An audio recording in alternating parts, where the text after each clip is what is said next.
حضرت عبداللہ بن عمر رضی اللہ عنہ نے بیان کیا کہ ایک شخص نے کھڑے ہو کر پوچھا، یا رسول اللہ صلی اللہ علیہ وسلم، حالت احرام میں ہمیں کون سے کپڑے پہننے کی اجازت دیتے ہیں؟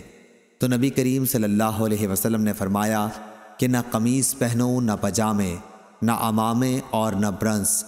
اگر کسی کے پاس جوتے نہ ہوں تو موزوں کو ٹخنوں کے نیچے سے کاٹ کر پہن لے۔ اسی طرح کوئی ایسا لباس نہ پہنو جس میں زعفران یا ورس لگا ہوا ہو۔